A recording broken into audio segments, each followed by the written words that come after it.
being a pure play, we're entirely in a virtual space. We don't buy good store real estate and just get passing traffic and then retrospectively figure out who's walking into the store.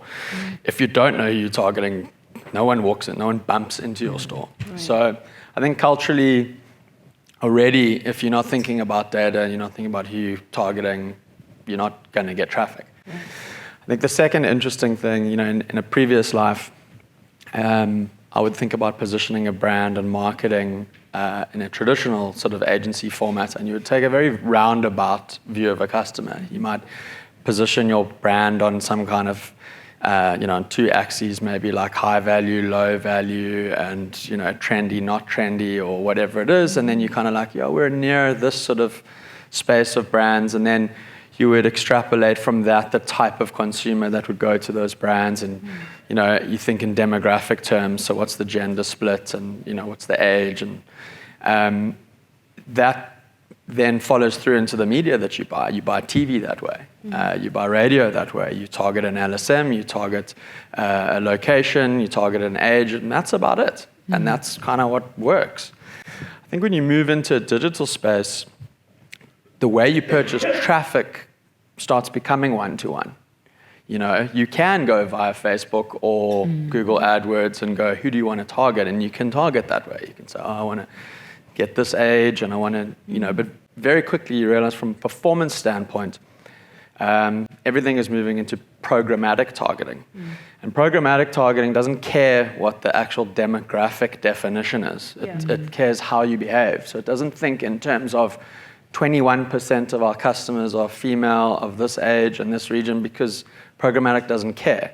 Programmatic says, we don't know why, but this is your most valuable customer. This is from a revenue per visit basis, or from a efficiency, so from a ROAS, a return on ad spend, or cost income ratio, whatever it is.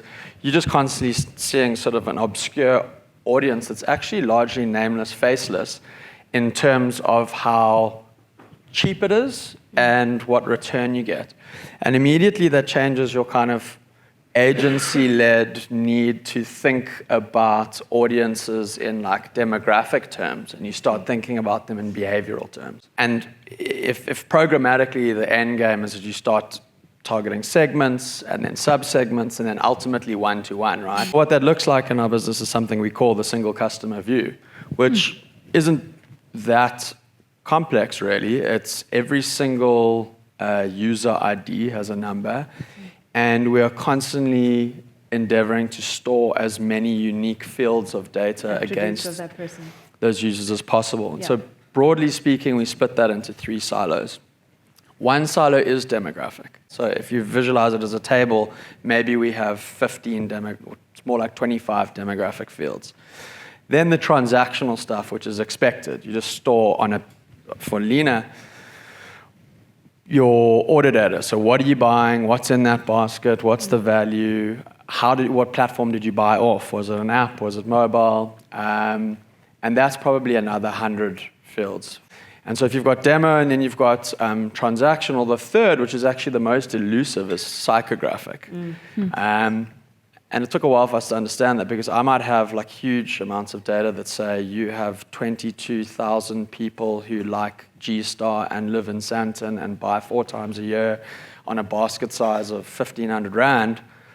But what does that person look like? Who are they? And you still need to know their taste level. You still need to know, if I was to market to that person, is their favorite influencer Beyonce or Ricky Rick, or how do I package what they want to buy, the transactional element, in a way that still person resonates. So there's a couple ways that you can do that. Facebook is one way.